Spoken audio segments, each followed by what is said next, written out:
La nation burkinabé est reconnaissante de la hauteur de l'homme qu'a été Alino Fasso, mort en détention en Côte d'Ivoire. Acteurs culturels, parents, amis et autorités administratives ont célébré hier la mémoire d'un philanthrope qui aura passé effectivement toute sa vie à apporter du réconfort aux personnes vulnérables. Soirée d'hommage de Alino Fasso dans ce reportage de Paul Moyenga et Momoni Wanga.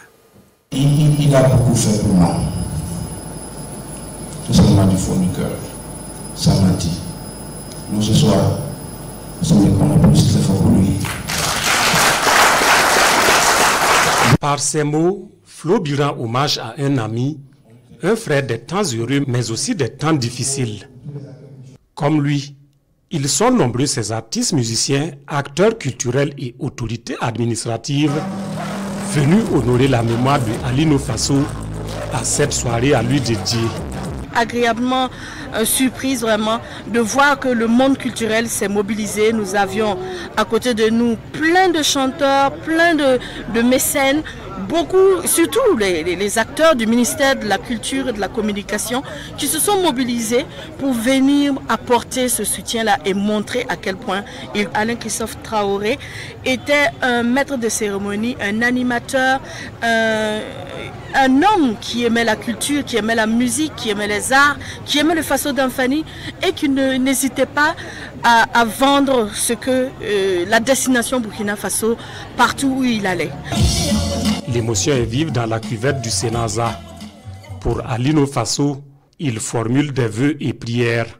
Pour Alain Christophe Traoré, il chante, parfois même au bord des larmes.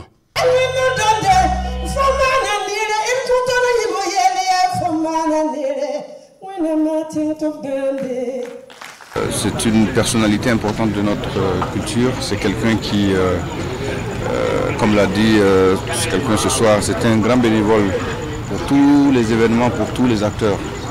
Quelqu'un qui donnait de son cœur, c'est un acteur de paix. Et c'était un ami de tout le monde. Je prie Dieu ce soir qu'Allah l'accepte, en tout cas dans son paradis, qu'il lui pardonne. Et beaucoup de force surtout à sa famille dans cette période. C'est très fort, c'est très difficile. Le philanthrope, l'ami de tout le monde, l'homme du peuple. Les témoignages sur l'homme et ses œuvres paraissent inépuisables. Quant à son engagement pour les autres et surtout pour son pays, son ancienne collaboratrice et ancienne camarade de lutte s'en souvient encore. Pour Djibo, quand Djibo criait famine, nous avons pu récolter près de 400 tonnes de vivres que nous avons remis à l'armée qui a distribué dans les zones les plus reculées. C'est la plus grande collecte au niveau des acteurs de la société civile qui a été faite. Nous l'avons fait pendant 2 ans. Nous avons continué avec d'autres activités autour de nous, ne serait-ce que par des messages pour sensibiliser, par des interpellations. Et aujourd'hui, je perds un ami, je perds un frère, je perds un compagnon de route. Mais je pense que ce qu'il a fait pour nous, nous devons continuer cette œuvre-là parce que ça a servi à tout le monde. Alino Fasso, Alain Christophe Traoré, ton souvenir restera à jamais gravé dans nos cœurs. Ton départ n'est pas une fin, c'est une semence de courage plantée dans le cœur de notre nation. Des messages parmi tant d'autres à cette soirée d'hommage à l'illustre disparu en détention à Abidjan en juillet dernier.